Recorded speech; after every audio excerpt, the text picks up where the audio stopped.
in none of those. Right? Right. Because that is capable of being destroyed.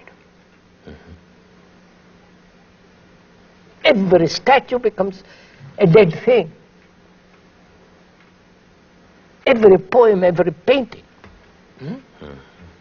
So what? Then one asks, what is immortality? It's not in the building. Just see it, sir. It's not in the cathedral. It's not in the Saviour, which you have invented, which thought has invented. Not in the gods that man has created out of his own image. Then what is immortality? Because that is related to consciousness and to death. Unless I find that out, death is a terror. Of course. Of course.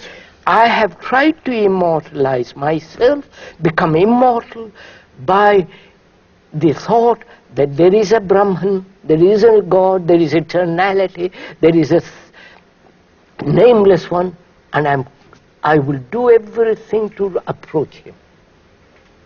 Therefore I'll lead a righteous life. Therefore I'll pray, I will beg, I will obey, I will live a life of poverty, chastity, and so on, so on, so on. In order to have that immortal reality with me. But I know all that is the born of thought. Right, sir? Yes, as soon... So, wait, sir. Yes? See what happens. Yes. So I see thought and its products are the children of barren women. Precisely. See what's taking place. Then what is immortality?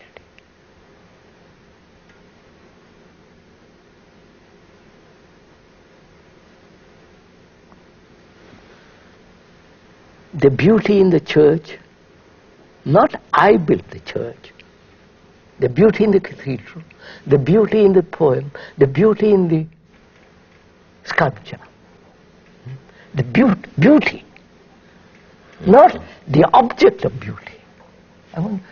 The beauty itself. That is immortal.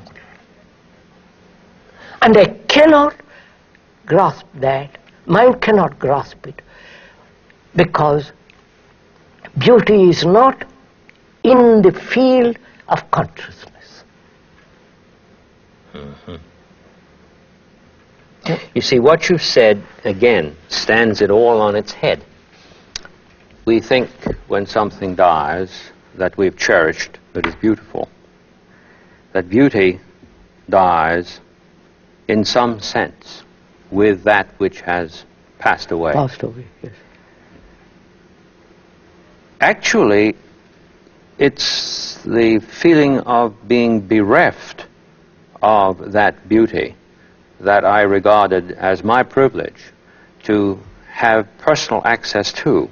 The belief that that has perished, not simply been lost, because what is lost is by its nature predisposed to be found, but to perish is to be wiped out utterly, isn't it?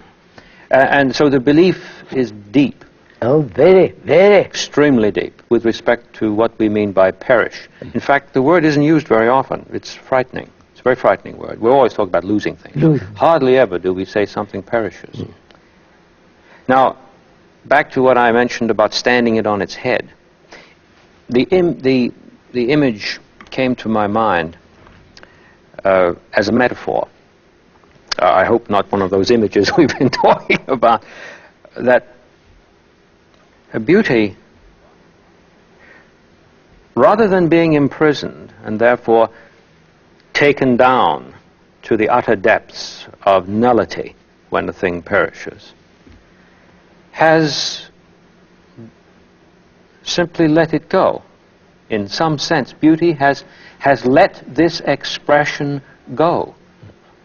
That is upside down from what is usually thought. I know.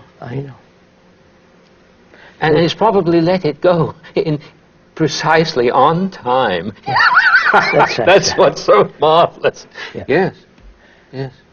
So, immortality, we have said, is within the field of time. The one field. Right? Yes. The field of time. Yes. And death is also then in the field of time. Because I have created through thought the things of time. And death is the ending or the beginning of a state which is timeless. Of that I'm frightened. So I want everything preserved in the field of time. You follow, sir? Yes, yes, we think it could. And that is what we call immortal. The statue, the poem, the church, the cathedral, and I see also all that is corruptible, destroyed by one accident or by an earthquake. Everything is gone. So, immortality is not within the field of time. And time is thought. Of course. Yes, that follows. Of course.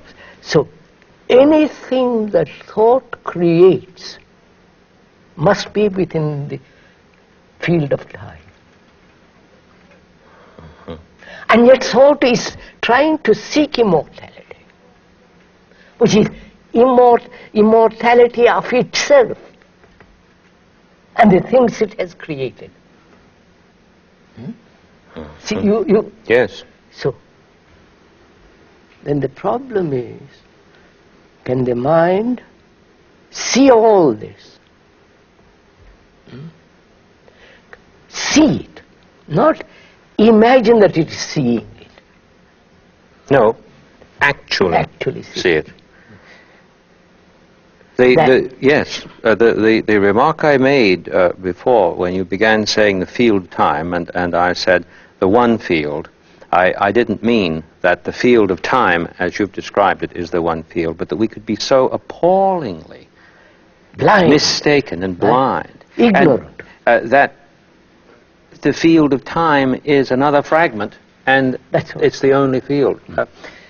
And what really struck me was this misuse of thought generates the most appalling avarice. Yes, sir.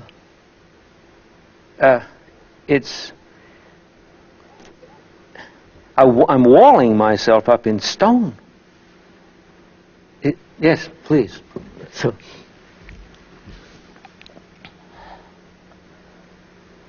the mind perceiving all this, if it is alert, if it has been watchful all the time that we have been discussing, must inevitably see the whole content exposed without any effort. It's like reading a map. You spread it out and look. But if you want to go in a direction, then you don't look at the whole map.